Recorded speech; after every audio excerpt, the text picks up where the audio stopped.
Bismillahirrahmanirrahim. Assalamu alaikum student. I am Professor Nasar Ahmed Nassar and you are watching my YouTube channel Chemistry Super King. Dear student, आज हम discuss करेंगे ETEA MD-CAT NEET series का next article that is solubility and factor affecting solubility. Dear student, हम solubility को define करेंगे, थोड़ा सा इसको हम एक्सप्लेन करेंगे, फिर वो कौन से फैक्टर हैं जिनके साथ solubility चेंज होती है उस पर बात करेंगे, और at the end ETEA MD-CAT NEET model MCQs इस टॉपिक से रिलेटेड हम सॉल्व करेंगे.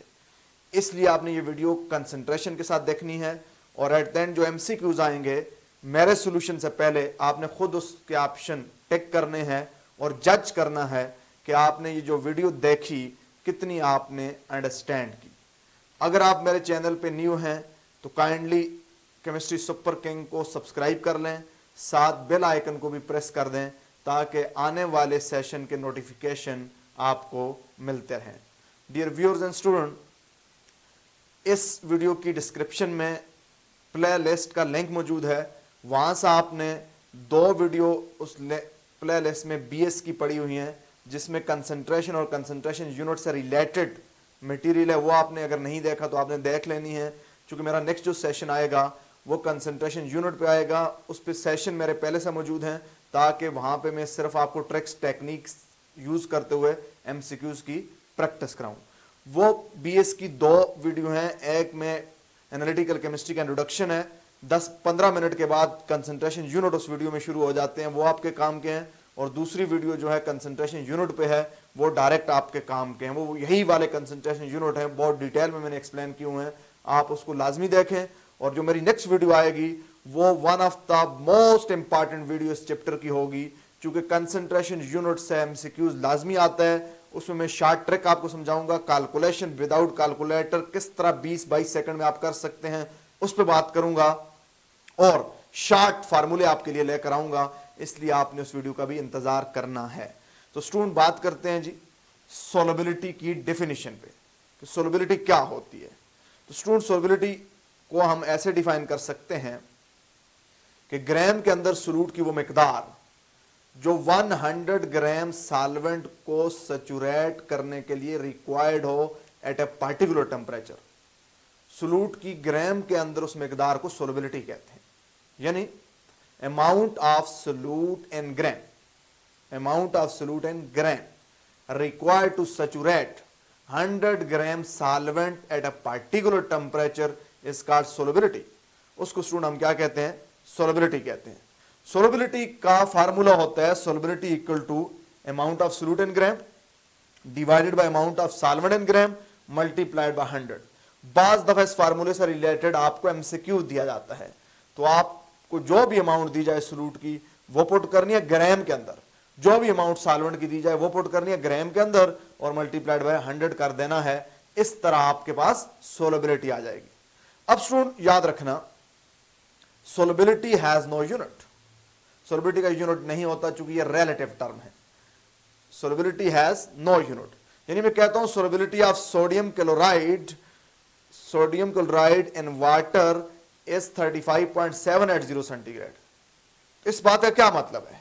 इस बात का मतलब यह है कि solubility of sodium chloride 35.7 at 0 centigrade का मतलब है 0 सेंटीग्रेड पे अगर 100 ग्राम वाटर हुआ उसमें 35.7 ग्राम सोडियम क्लोराइड डिजॉल्व हो सकता है.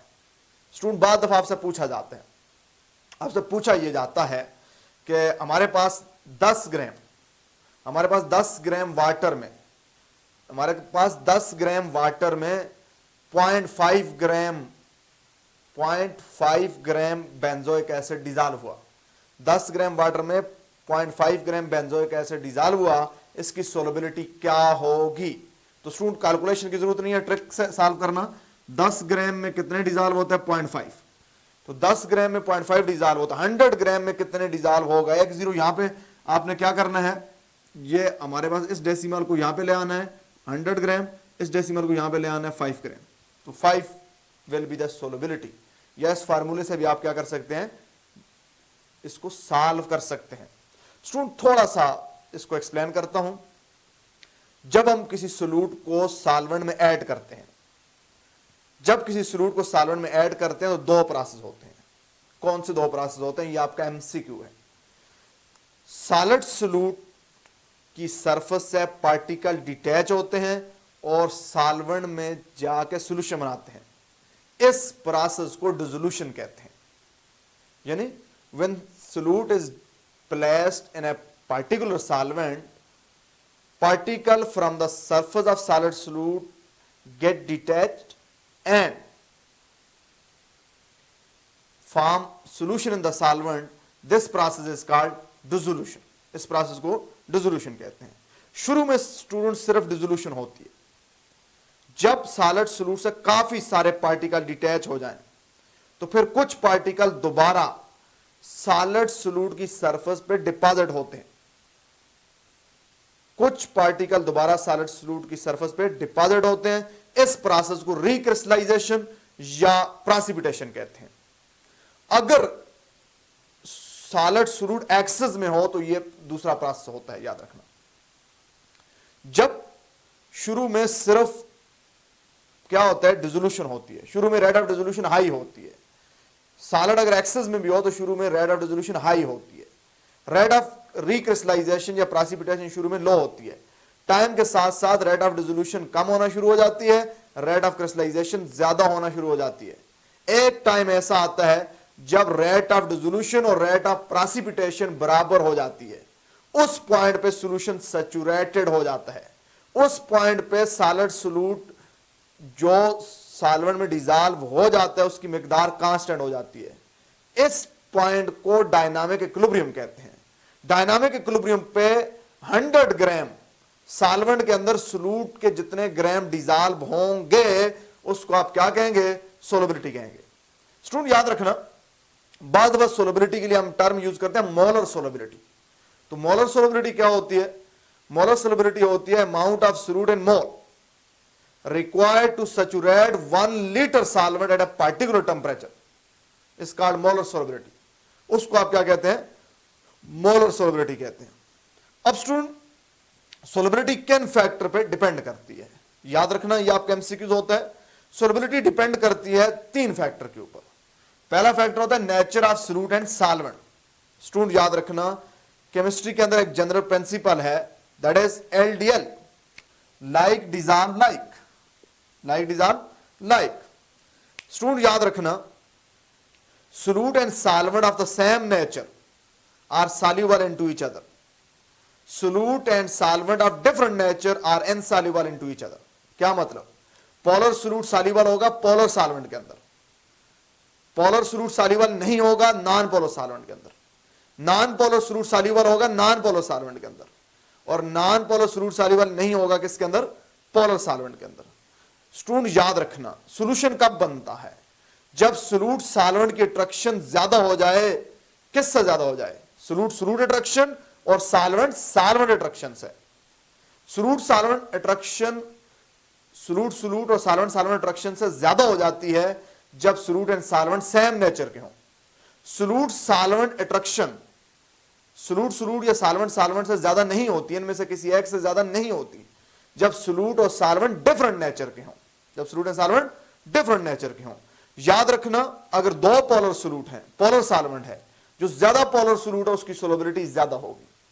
जब 2 नॉन पोलर सोल्यूट है और नॉन पोलर सॉल्वेंट है, जो ज्यादा नॉन पोलर सोल्यूट होगा उसकी सोलबिलिटी ज्यादा होगी। स्टूडेंट इससे रिलेटेड आपके एमसीक्यूज होते हैं, इस सेशन के एंड पे आपको उसकी एग्जांपल समझाऊंगा। तो ये हमारे पास क्या था, पहला फैक्टर था। सोडियम क्लोराइड किस में सॉल्युबल होगा? सोडियम क्लोराइड की सोलबिलिटी किस में मैक्सिमम होगी? Water, ethanol, kerosene oil. अब student sodium chloride polar solute है तो इसकी मैक्सिमम सोलबिलिटी उस सॉल्वेंट में होगी जो ज्यादा पोलर होगा। तो वाटर इज मोर पोलर, तो वाटर के अंदर मैक्सिमम होगी, याद रखना। इसी तरह स्टूडेंट आपका एमसीक्यू आता है, आपका एमसीक्यू आता है कि iodine is more soluble in, iodine is more soluble in water, chloroform, carbon tetrachloride, all. तो आयोडीन नॉन पोलर सोल्यूट है तो ये उसमें सॉल्युबल होगी जो ज्यादा नॉन पोलर हुआ। तो स्टूडेंट वाटर मोर पोलर है, क्लोरोफॉर्म भी पोलर है, carbon tetrachloride perfectly non polar है, उसमें इसकी सोलिबिलिटी ज्यादा होगी। इस तरह के एमसीक्यूज आया करते हैं। स्टूडेंट दूसरा फैक्टर है मेरे पास, दैट इज टेम्परेचर। याद रखिएगा student, solubility of solid and liquid, solubility of solid and liquid is usually increases with temperature. Solid की लिक्विड के अंदर जो सोलिबिलिटी होती है टेम्परेचर बढ़ने के साथ यूजुअली इंक्रीज होती है। However this is not always the case, ये ऑलवेज रूल नहीं है। स्टूडेंट ये क्यों ऑलवेज रूल नहीं है, मैं आपको एग्जांपल कोट करता हूं। स्टूडेंट मेरे पास पोटेशियम नाइट्रेट है, मेरे पास एल्युमिनियम सल्फेट है, इनकी सोलिबिलिटी टेम्परेचर के साथ बढ़ती है। मेरे पास पोटेशियम नाइट्रेट है, मेरे पास एल्युमिनियम सल्फेट है, इनकी सोलिबिलिटी टेम्परेचर बढ़ने के साथ इंक्रीज होती है। मेरे पास स्टूडेंट लिथियम कार्बोनेट है, मेरे पास सीजियम सल्फेट है, मेरे पास लिथियम कार्बोनेट है, मेरे पास सीरियम सल्फेट है,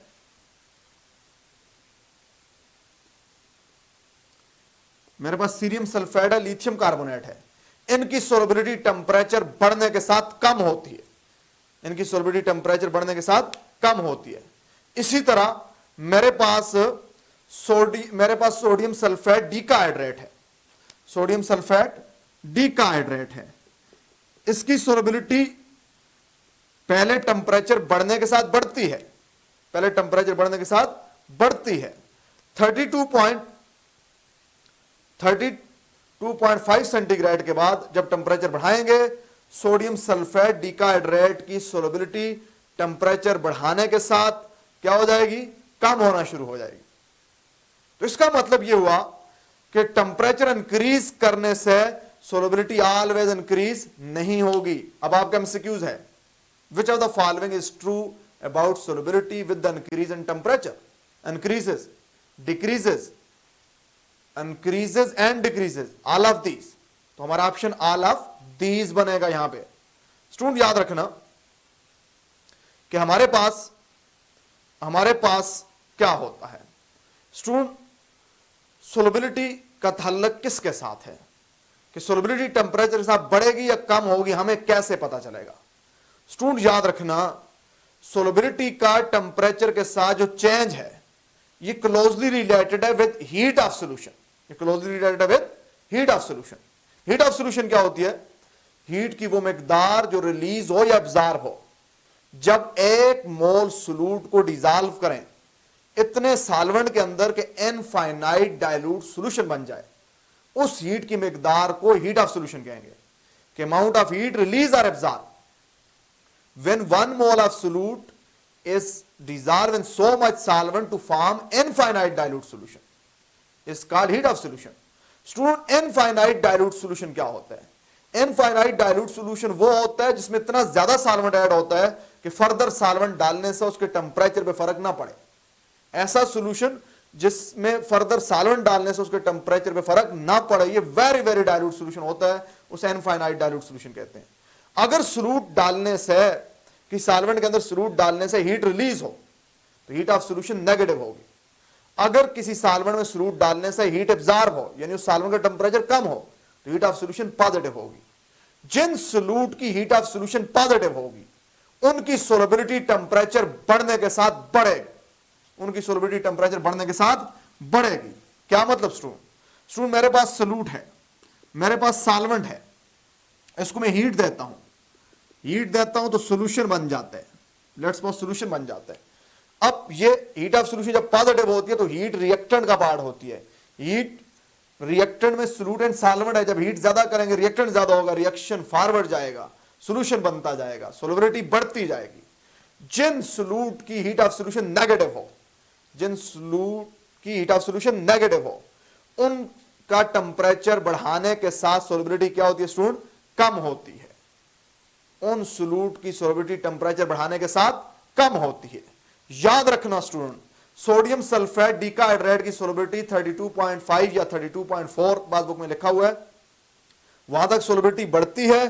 क्यों बढ़ती है? उस वक्त इसके साथ वाटर ऑफ क्रिस्टलाइजेशन होते हैं, उसके बाद इसकी सोलिबिलिटी क्या होती है? कम हो जाती है।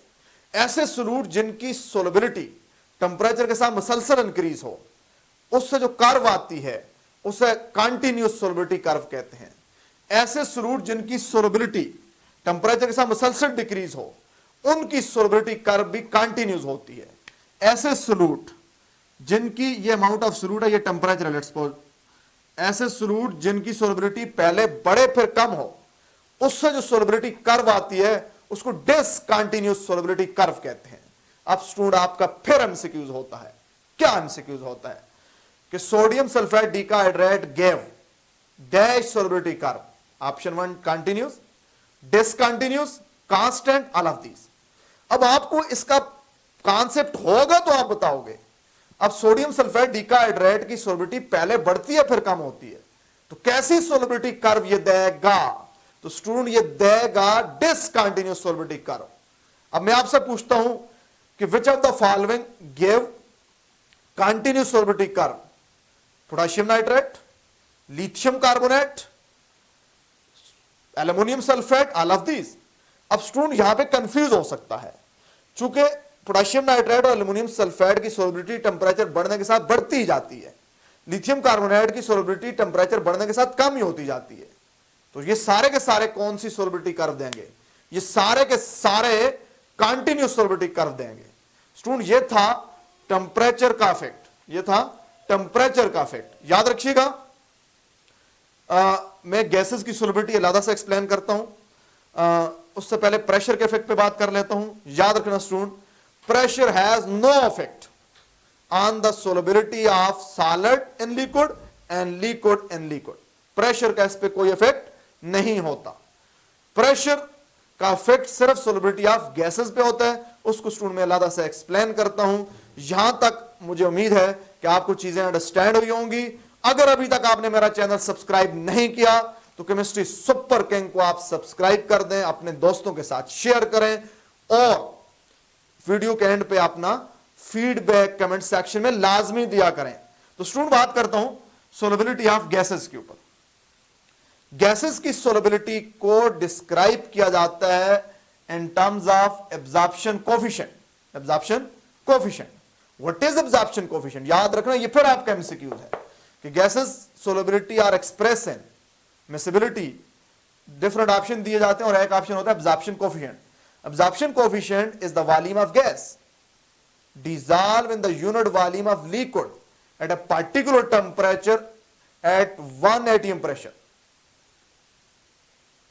Volume of gas dissolve in unit volume of solvent at 1 atm pressure at a particular temperature is called absorption coefficient. उसको absorption coefficient कहते हैं। याद रखना स्टूडेंट, solubility of gases को हम से रिप्रेजेंट करते हैं। तमाम गैसेस की solubility टेम्परेचर बढ़ने के साथ कम हुआ करती है। तमाम गैसेस की सोलबिलिटी टेंपरेचर बढ़ने के साथ कम हुआ करती है। सोलबिलिटी ऑफ गैसेस और टेंपरेचर का कौन सा रिलेशन है? इनवर्स रिलेशन है। याद रखना student, solubility of gases gases के वंडरवाल अट्रैक्शन बढ़ने के साथ बढ़ा करती है। यानी वंडरवाल कांस्टेंट ए जो है, जिस गैस का ए की वैल्यू ज्यादा होगी वो गैस सॉल्वेंट के अंदर ज्यादा सॉल्युबल होगी, उस गैस की सोलबिलिटी बढ़ेगी। कौन सा रिलेशन? Direct relation. स्टूडेंट याद रखना, प्रेशर का गैसेस सोलबिलिटी के साथ जो रिलेशन है उसको एक लॉ एक्सप्लेन करता है, उसको हम क्या कहते हैं? Henry law. हेनरी लॉ क्या कहता है? According to Henry law, solubility of gas in a solvent at a particular temperature increases with the increase in pressure. Solubility of gas and pressure के दरमियान कौन सा रिलेशन है? डायरेक्ट रिलेशन है। तो स्टूडेंट कांस्टेंट लगा दें, m is equal to k into p, m divided by p equal to k, where k is Henry constant, where k is Henry constant. Student इस पॉइंट को आपने याद रखना है। याद रखना स्टूडेंट, हेनरी लॉ कब एप्लीकेबल होगा? हेनरी लॉ की एप्लीकेबिलिटी के लिए चंद कंडीशन है। वो कौन सी कंडीशन है? पहली कंडीशन, प्रेशर बहुत ज्यादा हाई नहीं होना चाहिए। Pressure is not too high, temperature is not too low, temperature बहुत ज्यादा कम नहीं होना चाहिए। स्टूडेंट याद रखना, गैस को सॉल्वेंट के अंदर डिसोसिएट नहीं होना चाहिए। अगर गैस डिसोसिएट होगी तो हेनरी लॉ एप्लीकेबल नहीं होगा। Gas is not highly soluble, gas बहुत ज्यादा सॉल्युबल ना हो, स्पॉन्टेनियसली सॉल्युबल भी नहीं होनी चाहिए। Gas does not react with the solvent, gas को सॉल्वेंट के साथ केमिकली रिएक्ट नहीं करना चाहिए। तो ये स्टूडेंट डिफरेंट फैक्टर थे जिन पे सोलबिलिटी डिपेंड करती है। अब मैं कुछ एमसीक्यू की बात करूंगा, इस टॉपिक से। तो आपने क्या करना है, पहले उन एमसीक्यूज के खुद ऑप्शन लगाने और कमेंट सेक्शन के अंदर लिखना है, फिर मेरे वाला सॉल्यूशन देखना है। उम्मीद है आपको बहुत कुछ लर्न हुआ होगा और बहुत कुछ लर्न होने वाला है। स्टूडेंट एक मतलब फिर आपको बताता चलूं कि इस वीडियो की डिस्क्रिप्शन में सॉल्यूशन चैप्टर की प्ले लिस्ट का लिंक मौजूद है, जिसमें 2 वीडियो बीएस की होंगी, जिसमें एक है इंट्रोडक्शन ऑफ एनालिटिकल केमिस्ट्री, वो 15 मिनट के बाद आपके काम की चीज उसमें शुरू हो जाती है, और दूसरी है कंसंट्रेशन यूनिट, वो आपने लाजमी देखनी है एडवांस में। नेक्स्ट जो मेरा सेशन आएगा कंसंट्रेशन यूनिट की ट्रिक्स टेक्निक्स पे आएगा, चूंकि ऑलरेडी वो बीएस सेशन जो मैंने लिए हुए हैं वो आपके लेवल के हैं, उसमें डिटेल में मैंने एक्सप्लेन किए हुए हैं। आपने उस कॉन्सेप्ट को समझना है ताकि कंसंट्रेशन यूनिट के बहुत सारे एमसीक्यूज विद ट्रिक्स और शॉर्टकट आपको मैं सिखा सकूं। तो बात करते हैं एमसीक्यूज रिलेटेड विद सोलबिलिटी। पहला एमसीक्यूज है, solubility of sodium chloride is not much affected by temperature because. Student याद रखना, सोडियम क्लोराइड की सोलबिलिटी टेम्परेचर बढ़ने के साथ ऑलमोस्ट कांस्टेंट रहती है, इसमें बहुत ज्यादा इंक्रीज या डिक्रीज नहीं आती। Solubility of sodium chloride is not much affected by temperature because it is more ionic, it is more stable, it ionizes readily, none of these. Student खुद इस पे ऑप्शन सर्च करें, क्या ऑप्शन बनता है, तो यहां पे मेरा ऑप्शन बनेगा डी। याद रखना, सोडियम क्लोराइड की सोलबिलिटी टेम्परेचर के साथ ज्यादा अफेक्ट नहीं होती, चूंकि डेल्टा एच ऑलमोस्ट जीरो होता है। Heat of solution sodium chloride की ऑलमोस्ट जीरो होती है। जिस सोल्यूट की heat of solution near to zero हो तो उसकी सोलबिलिटी टेम्परेचर कम ज्यादा करने से कोई खास फर्क उस पर नहीं पड़ता। तो स्टूडेंट हमारा करेक्ट ऑप्शन है that is D, none of these. इसका करेक्ट ऑप्शन क्या होना चाहिए था स्टूडेंट, कि delta H is almost zero. MCQ number 2 student, which of the following solute does not give continuous solubility curve. कौन सा सोल्यूट कंटिन्यूअस सोलबिलिटी कर्व नहीं देता, यानी डिसकंटिन्यूअस सोलबिलिटी कर्व देता है। डिसकंटिन्यूअस सोलबिलिटी कर्व मैंने आपको बताया वो सोल्यूट देता है जिसकी सोलबिलिटी पहले बढ़े फिर कम हो जाए, या पहले कम हो जाए फिर ज्यादा हो जाए। तो स्टूडेंट जब इन केस में देखते हैं, कैसीएल की सोलबिलिटी हमारे पास कम ज्यादा नहीं होती, ऑलमोस्ट ये कांस्टेंट ही रहती है, जबकि लिथियम कार्बोनेट की सोलबिलिटी कम होती है, टेम्परेचर के साथ कम ही होती चली जाती है। इस पोटेशियम सल्फाइड की सोलबिलिटी हमारे पास टेम्परेचर बढ़ने के साथ बढ़ा करती है, तो यहाँ पे हमारे पास ये भी डिसकंटिन्यूअस कर्व नहीं देता। तो हमारे पास क्या आएगा, नन ऑफ दीज। अब देखें student, which of the following solute does not give continuous solubility curve. कौन सा कंटिन्यूअस सोलबिलिटी कर्व नहीं देता, ये सारे के सारे कंटिन्यूअस सोलबिलिटी कर्व देते हैं, इसलिए हमारा ऑप्शन क्या होगा, नन ऑफ दीज होगा यहां पे बीच। Student MCQ number 3, solubility of gas in a liquid increases with, solubility of gas in a liquid increases with increase in temperature, increase in amount of both gas and liquid, decrease in pressure, decrease in temperature, none of these. Student खुद आप option search करें, तो याद रखना तमाम gases की solubility temperature बढ़ने के साथ कम होती है। याद रखिएगा, जब सॉल्वेंट यानी लिक्विड और गैस दोनों की अमाउंट इंक्रीज करें, सोलबिलिटी में फर्क नहीं पड़ेगा। हाँ, अगर आप सिर्फ सॉल्वेंट की मिकदार ज्यादा करें फिर सोलबिलिटी बढ़ सकती है। Student decrease in pressure, pressure कम करने से गैसेस की सोलबिलिटी कम होती है। Yes, decrease in temperature, temperature decrease करने से गैसेस की सोलबिलिटी बढ़ा करती है, चूंकि टेम्परेचर और गैसेस सोलबिलिटी का इनवर्स रिलेशन है। तो हमारा यहां पे ऑप्शन भी डी बनेगा student. Solubility of compound X solid, solid compound X है is endothermic, so its solubility decreases with। किसी कंपाउंड X की solubility endothermic है, endothermic का मतलब टेम्परेचर बढ़ने के साथ बढ़ती है, तो स्टूडेंट उसकी solubility डिक्रीज होगी, इंक्रीज इन टेम्परेचर। एंडोथर्मिक है, टेम्परेचर बढ़ाने से बढ़ेगी, कम नहीं होगी, ये ऑप्शन नहीं है जी। इंक्रीज इन प्रेशर, सॉलिड की solubility पे प्रेशर का कोई इफेक्ट होता ही नहीं है जी। एडिंग कैटालिस्ट, स्टूडेंट कैटालिस्ट हमारे पास चूंकि सोलबिलिटी फिजिकल फिनोमेना है, तो कैटालिस्ट इसकी सोलबिलिटी पे इफेक्ट नहीं कर सकता। फिर स्टूडेंट हमारा ऑप्शन क्या आएगा, यहां पे हमारा ऑप्शन आएगा नन ऑफ दीज, यहां पे हमारा ऑप्शन आएगा नन ऑफ दीज। स्टूडेंट बात करते हैं solubility of sodium sulphate decahydrate. Sodium sulphate decahydrate की जो सोलबिलिटी है वो क्या है, endothermic, exothermic, both, none of these. खुद लगाइएगा स्टूडेंट। सोडियम सल्फेट डिकाहाइड्रेट की सोलबिलिटी 32.4 या 32.5 सेंटीग्रेड तक बढ़ती है, फिर कम होती है। सोलबिलिटी टेम्परेचर के साथ बढ़ना एंडोथर्मिक होता है, कम होना एक्सोथर्मिक होता है। तो सोडियम सल्फेट डिकाहाइड्रेट की सोलबिलिटी बढ़ती भी है और कम भी होती है। तो स्टूडेंट ये कौन सा प्रोसेस होगा, एंडो भी होगा और एक्सो भी होगा, कौन सा ऑप्शन हमारे पास बनेगा, हमारे पास ऑप्शन बनेगा बोथ का ऑप्शन बनेगा जी। स्टूडेंट एक बड़ा इंपॉर्टेंट पॉइंट बताकर आप सेशन खत्म करता हूं जी। Student which of the following gas is more soluble. मैंने आपको समझाया कि वो गैस ज्यादा सॉल्युबल होगी जिसके ए की वैल्यू ज्यादा हो। तो आमतौर पे ए की वैल्यू किसकी ज्यादा होगी, जो गैस ज्यादा पोलर होती है। अगर सारी गैसेस नॉन पोलर हों फिर जिसका मोलर मास ज्यादा होता है। यहां पे स्टूडेंट सल्फर डाइऑक्साइड हमें पता है पोलर है, इसकी डाइपोल मोमेंट 1.62 है। तो सल्फर डाइऑक्साइड पोलर है, इसकी ए की वैल्यू यानी वंडर वाल कांस्टेंट की वैल्यू सबसे ज्यादा है, तो सबसे ज्यादा सॉल्युबल गैस होगी सल्फर डाइऑक्साइड। अब स्टूडेंट बाकी सारी गैसेस नॉन पोलर हैं, जब नॉन पोलर है तो फिर जिसका मोलर मास ज्यादा होगा, तो मोलर मास किसका ज्यादा है, कार्बन डाइऑक्साइड, फिर उसके बाद ऑक्सीजन, उसके बाद नाइट्रोजन। सबसे कम सॉल्युबल गैस इनमें से कौन सी होगी, हाइड्रोजन होगी। तो स्टूडेंट ये मेरा था सेशन जिसमें मैंने कोशिश की कि आपको कॉन्सेप्ट भी समझाए जाए और ट्रिक्स भी समझाई जाए और किस तरह के एमसीक्यूज आ सकते हैं उस पर भी मैंने बात कर ली। तो मेरे आने वाली वीडियो का इंतजार कीजिएगा, बहुत ही ज्यादा इंपॉर्टेंट वो वीडियो है। और मेरे चैनल को खुद भी प्रमोट करें, बाकी दोस्तों को भी सजेस्ट करें, बाकी दोस्तों को भी एडवाइस करें ताकि ये चैनल दिन ब दिन ग्रो करता जाए। चूंकि इस चैनल से जो इनकम आनी है, केमिस्ट्री सुपर किंग फाउंडेशन हमने स्टैब्लिश कर ली है और इसका 50% उसको डोनेट होगा ताकि पूरे स्टूडेंट की हेल्प हो। इस नेक काज में आपने मेरा साथ देना है।